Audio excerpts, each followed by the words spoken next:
शुरू अल्लाह के नाम से जो नहायत मेहरबान रहम करने वाला। अस्सलाम वालेकुम नाज़रीन, आप देख रहे हैं हारून वीलॉग्स और मेरा नाम है मोहम्मद हारून।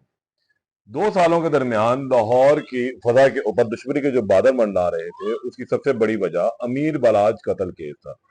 ये लाहौर की तारीख का तकरीबन 10 सालों में एक सबसे अहम केस उभर कर सामने आया, क्योंकि इससे कबल भी हमने देखा था कि बलाज फैमिली को कुछ मुश्किलात का सामना रहा। इनके दादा, फिर इनके वालिद और फिर अमीर बलाज खुद इस दुश्मनी की भेंट चढ़ा। किसी और पर नहीं, हमेशा से बट फैमिली के ऊपर ही इसका जो इल्जाम वो लगता रहा। अमीर बलाज के कत्ल में, इसके वालिद के कत्ल में और इसके दादा के कत्ल में जिस शख्सियत का नाम आया वो गोगी भट्ट और तिफी भट्ट थे। अब इस केस के अंदर एक बहुत ही अहम पेशरफ्त हुई है, और वो पेशरफ्त इस लिहाज से भी अहम है कि अब तक अमीर बलाज कत्ल के दो जो बड़े मरकजी मुल्जिमान हैं, मुजफ्फर शाह वो मौके पर मारा गया, जबकि तीफी भट्ट को आज से तकरीबन 1.5 हफ्ता कबल दुबई से वापस लाकर सीसीडी के साथ एक मुबैना पुलिस मुकाबले के अंदर जो है वो हलाक कर दिया गया। अब इस केस के अंदर मजीद एक अहम पेशरफ भी हुई है, वो आज के वीलॉग में मैं आपको बताता हूं, लेकिन इससे कबल मैं आपको थोड़ा सा अहवाल बता दूं कि पुलिस ने इस केस को इंतहाई ऊपर वाले लेवल से लेकर अब तक निचले लेवल तक सीरियस लेना शुरू कर दिया। उसकी एक बड़ी वजह यह रही कि आला हुकाम जो है अब इस मामले के अंदर किसी भी किस्म की कोताही बर्दाश्त नहीं करना चाहते। तीफी भट्ट के मामले में बहुत ही सिफारिशें की गई, बहुत ही मामला इकट्ठे किए गए, किसी भी तरीके से तीफी भट्ट की जान खलासी हो जाए, 75 साल के एक बाबे को पुलिस मुकाबले के अंदर पार ना किया जाए। लेकिन आला हुकाम जो थे वो अब ये फैसला कर चुके थे कि लाहौर के अंदर या तो डॉन्स और गैंगस्टर रहेंगे या फिर हुकूमती रेड या पुलिस की रेड ही कायम की जाएगी। और इसी वजह से ये इंतहाई बड़ा फैसला किया गया कि बहुत सारे लोगों के कहने के बावजूद, बहुत सारी सिफारिशें करवाने के बावजूद भी पुलिस ने किसी भी लिहाज से जो है वो माफी नहीं बरती, और फिर तीफी भट्ट का एक पुलिस मुकाबला रहीम यार खान के इलाके थाना सब्जल कोट जो है वहां पर कर दिया, जिसके बाद अब ये किस्सा पारीना बन चुका है। तीफी भट्ट के जनाजे का अहवाल भी आपको दिखाया कि वहां पर मुख्तलिफ लोगों का आना जाना रहा, ताजिर बरादरी वहां पर शामिल हुई। एक ये गुमान किया जा रहा था कि तीफी भट्ट के साथ अगर कोई पुलिस मुकाबला होता है तो फिर उसके बाद एक बहुत बड़ा समंदर आएगा, एक बहुत बड़ा तूफान आएगा रिएक्शन का। लेकिन हमने ये देखा कि ऐसा कुछ भी नहीं हुआ।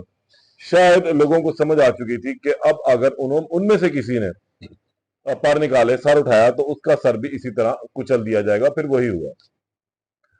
जिसको तिफी भट्ट को गिरफ्तार किया गया था दुबई में, तो उस वक्त एक बड़ी डिमांड सीसीडी की जानिब से आई थी कि अब इस कत्ल की तफ्तीश जो है वो सीसीडी को मुंतकिल की जाए। लेकिन तिफी भट्ट की ऑफिशियली अगर हम कह लें तो ऑफिशियली तौर पर तिफी भट्ट की जो एफआईआर थी, तिफी भट्ट के खिलाफ जो एफआईआर दर्ज थी थाना चूंग में, उसको सीसीडी के हवाले कर तो दिया गया हुआ था अनऑफिशियली, लेकिन ऑफिशियली वो अभी तक उसके हवाले नहीं थी। लेकिन अब ये केस की जो तफ्तीश है वो बाकायदा तौर पर सीसीडी के सामने, सीसीडी की जो मेज है उसके ऊपर आ चुकी है। सोहेल जफर चट्टा ने उस वक्त एक मरासला लिखा था कि अब ये तफ्तीश जो है वो सीसीडी को सौंपी जाए और सीसीडी इस मामले को देखेगा, क्योंकि काफी अरसे से एक बहुत बड़ा मुतालबा सामने आने लग गया था सोशल मीडिया के ऊपर। वो ये था कि अगर नेफे में पिस्तौल चल सकता है, रेडी वाले के ऊपर चल सकता है, मुख्तलिफ मुकाबले हो सकते हैं, जेर हिरासत मुल्जिमान मारे जा सकते हैं, तो फिर सीसीडी क्या इतनी कमजोर है कि वो तीफी भट्ट को गिरफ्तार नहीं कर सकती। तो जिसके बाद फिर सीसीडी ने कुछ हरकत की, कुछ गैरत उनमें भी आई कि भाई ये वाकई मामला थोड़ा संगीन होता जा रहा है, पेचीदा होता जा रहा है, हम लोगों के ऊपर उंगलियां उठ रही हैं। तो फिर उन्होंने भी इसमें कुछ अपनी टांग अड़ाई, और जिस पर उन्हें कामयाबी भी मिली। सीसीडी ही के डीएसपी थे इकबाल खालिद वरिया, जो दुबई से उसे गिरफ्तार करके लेकर आए, फिर यहाँ कराची के अंदर सीसीडी के हवाले किया गया। फिर सीसीडी उनको जब लाहौर लेकर आ रही थी तो उस दौरान ही ये मुबैना पुलिस मुकाबला हो जाता है। तो अब इस केस की जो फाइल है मुकम्मल तौर पर सीसीडी के हवाले कर दी गई है। इससे कबल जो इसके अंदर मामला हुए थे उसमें जेआईटी ने पीफी भट्ट और गोगी भट्ट को मुलजम ठहराया था, और इसके अंदर बकायदा लिख दिया था। जब गोगी भट्ट ने अपनी जमानतों के लिए अदालतों से रुजू किया तो फिर अदालतों में जो पुलिस की जानिब से रिकॉर्ड पेश किया गया उसमें 109 और 114 से मुतालिक बताया गया कि ये मौके का मुलजम भी है और मशावरत का मुलजम भी पाया गया। इसी तरह ही 109 में और फिर 302 में डायरेक्ट रखा गया था तिफी भट्ट को, और तिफी भट्ट भी इसका मुलजम था। लेकिन अब उसका एक पुलिस मुकाबला हो गया, जिसका इल्जाम भी फिर गोगी भट्ट के ऊपर ही हमने देखा लगा कि वो ही अपने साथी के साथ अपने कजन टिफी भट्ट को छुड़वाने के लिए वहां पर गया। तहम एक अहम चीज यह है कि एफआईआर में ऐसा कोई तस्करा नहीं था, ये सब मुंह की बातें थी कि वो वहां गया, वो वहां आया, वो सिर्फ साथी को छुड़ाने की कोशिश की। और ये एक ऐसी बातें थी जिसमें शायद किसी को यकीन ना हो, लेकिन ये बातें बाद में निकली हुई सोशल मीडिया की जीनत भी बनी। अब इस केस की फाइल मुकम्मल तौर पर जब सीसीडी के पास आ गई है, तो इसमें कुछ चीजें मैं आपको डिफाइन कर दूं कि हो चुकी हुई हैं। अब सीसीडी के पास इस केस के अंदर करने के लिए रह क्या गया? गोगी भट्ट जो सबसे एक अहम अब कैरेक्टर रह गया है, बाकी वो है गोगी भट्ट, इस केस का दूसरा सबसे अहम मुलजिम, जिसकी उम्र भी तकरीबन को 70-72 साल के करीब है। इससे कबल जब सीसीडी के पास ये केस नहीं आया था, तो ये गुनाहगार करार दे दिया गया था। और फिर इसने आगे अपनी प्रेस कॉन्फ्रेंस भी की, मीडिया से अपने मामला भी किए, उनको बताया भी, लेकिन ये तमाम बातें जो हैं वो सीसीडी के कान के ऊपर जूं की तरह रेंगी भी नहीं, और उन्होंने इन तमाम बातों को बिल्कुल भी बॉदर नहीं किया। अब सूरत हाल ये बन गई है कि केस की तफ्तीश आने के बाद जब केस को देखा जाएगा, तो इसका जो मरकजी मुलजम था, शूटर था मुजफ्फर शाह, वो मौके पर ही अपने ही साथियों की फायरिंग से मारा गया। फिर इसका दोस्त एहसन शाह, अमीर बलाच का, वो भी एक मुबैना पुलिस मुकाबले में अपने ही भाई की फायरिंग से मारा गया। फिर इस केस के दो मरकजी मुलजमान तीफी और गोगी मुल्क से रुपोश हो गए, और फिर 1.5 हफ्ता कबल तीफी भी पुलिस के हत्थे चढ़ा, और फिर लाहौर लाते हुए उसका भी पुलिस मुकाबला हो गया। अब रह गया गोगी भट्ट। गोगी भट्ट से मुतालिक ये बातें की जाती हैं कि शायद वो भी पुलिस की हिरासत में है, लेकिन पुलिस ने अभी तक इस हवाले से कोई तस्दीक या तरदीद नहीं की है। जो खानदानी जरा है वो भी अब चुप करके बैठ गए हैं, वो भी बात करने से कासर है। किसी बड़े कत्ल के ऊपर जितनी बातें सोची जा रही थी, उनमें से एक भी बात जो है जबान पर नहीं आई, सिर्फ दिमाग के अंदर ही रह गई।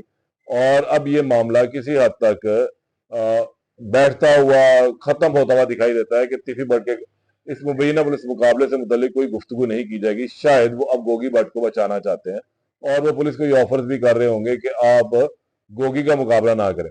बहुत ही मायनाज क्राइम रिपोर्टर हैं, जीएनयू से उनका ताल्लुक है, मियां आबद अली। उन्होंने एक पॉडकास्ट के अंदर ये इंकिशाफ भी किया कि अरबों रुपए तक की भी ऑफर हो सकती थी सोहेल जफर चट्टा साहब को कि तीफी का जो है वो पुलिस मुकाबला ना किया जाए। बहुत आला लेवल था कि यानी कि वजीर आला तक भी शायद गालबन ये बात पहुंचाई गई कि इसकी माफी करा दी जाए, लेकिन शायद एक ये सोच लिया गया था कि अब लाहौर शहर को क्राइम से पाक करना है, गैंगस्टर से पाक करना है, और इसी वजह से फिर उसके बाद हमने देखा मुख्तलिफ जगहों पर मुख्तलिफ जो खुद साख्ता डॉन से उनके घरों पर रेड भी की गई है।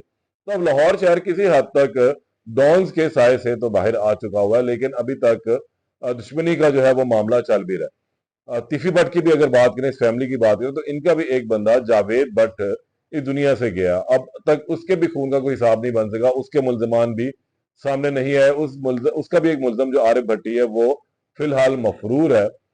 जो दूसरा मुल्जिम है अमीर मौसब, वो भी फिलहाल राइट लेफ्ट हुआ हुआ, उसका भी कुछ अता पता नहीं है। कैसर भट्ट सुलह करके इस मामले से वैसे ही बाहर आ चुका हुआ। तो अब देखना यह है कि तीफी भट्ट के बाद गोगी भट्ट का मुस्तकबिल क्या रहता है। क्या उसके साथ भी वही कुछ ही होगा जो तीफी भट्ट के साथ हुआ, या ये अब तफ्तीश जब सीसीडी को मिली तो वो इसमें वाकई कुछ चालान जमा करवाएगा अदालत में, और फिर ट्रायल भी होगा और मुल्जिमान की गिरफ्तारियां भी होंगी और अदालतों में पेश भी होंगे। लेकिन ये तो आने वाला वक्त बताएगा इस तफ्तीश में आगे क्या रुख निकलता है। जो भी इसमें अपडेट होगी उससे आपको आगाह करूंगा। तब तक के लिए इजाजत दें। अल्लाह ने के बाद।